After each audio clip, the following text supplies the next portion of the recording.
Então, vamos para mais uma pergunta. A pergunta de hoje, eu quero ler para vocês, para a gente começar.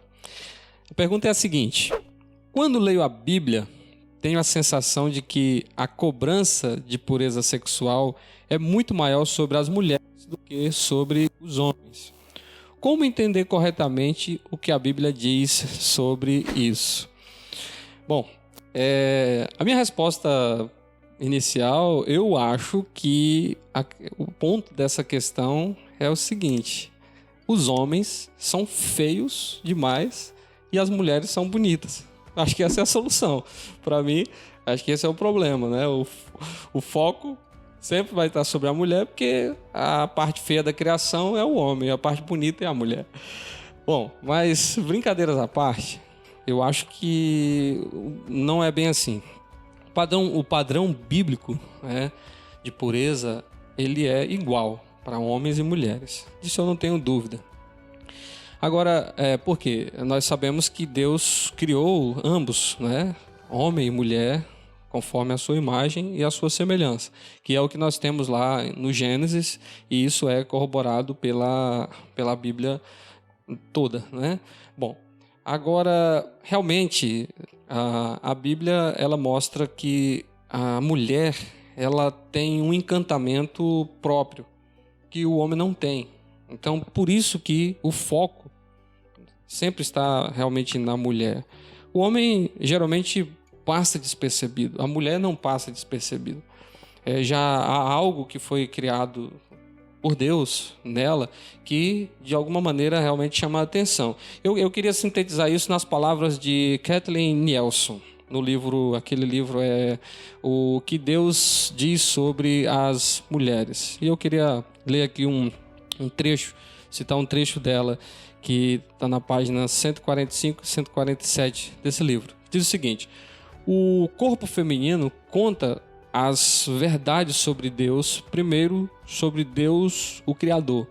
As Escrituras revelam que Deus, em sua soberana bondade, criou as portadoras femininas de sua imagem, com corpos prontos para conceber e portar uma nova vida.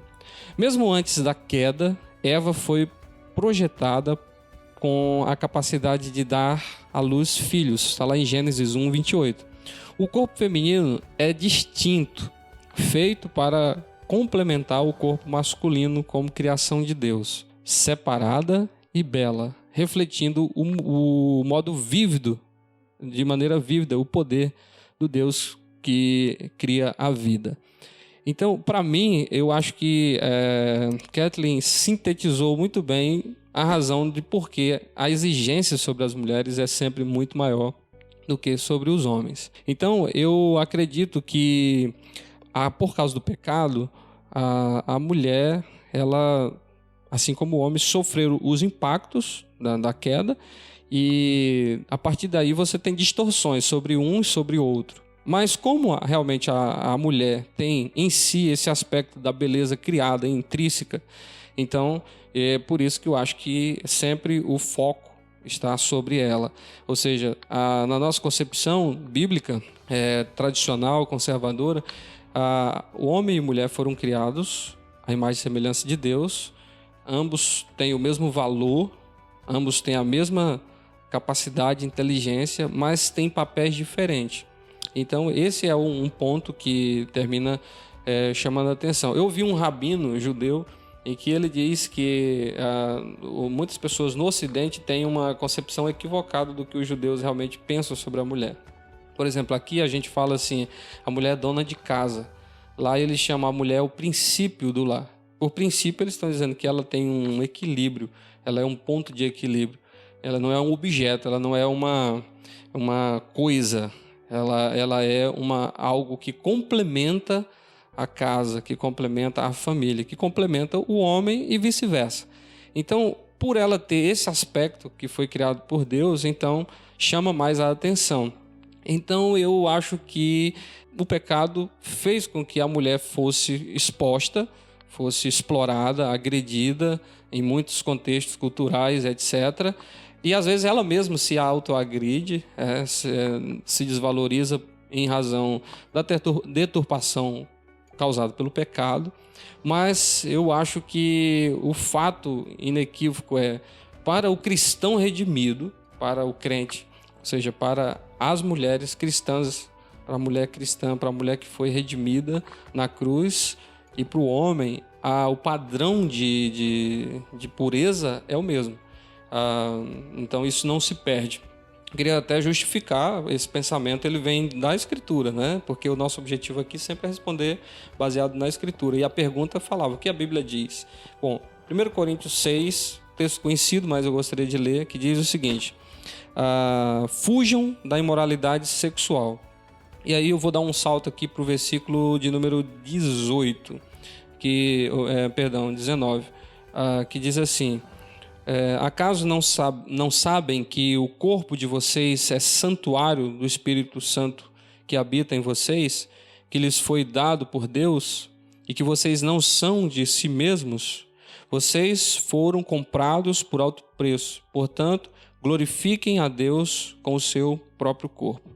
Eu acho que se há uma exigência, se há uma sensação de exigência maior sobre a mulher, é por esse aspecto da sua própria essência da criação. Ela chama mais atenção, ela, como eu comecei brincando, mas de certa maneira tem um fundo de verdade. Ela realmente é a beleza da criação. Eu espero não ser mal interpretado, tá certo? Mas eu não vejo outra criação mais bela do que a mulher. Para mim, a mulher realmente em termos da beleza, ela é a obra-prima da criação. Então, ela chama a atenção, ela tem aspectos próprios, né? E por isso que a cobrança sobre ela termina sendo muito grande. Mas em termos de padrão, para homem e para mulher, é o mesmo. Então, para mim, é assim que eu entendo essa questão, é assim que, para mim, a Escritura explica, tá bom? Então, essa é a resposta. Eu espero que tenha sido bom para você. E aí, nesse momento, queria pedir para você curtir esse vídeo, para você compartilhar, se inscrever no nosso canal e também participar desse quadro enviando uma pergunta, enviando também, fazendo um comentário aí no vídeo. É isso aí, muito obrigado. Até o próximo. Deus abençoe.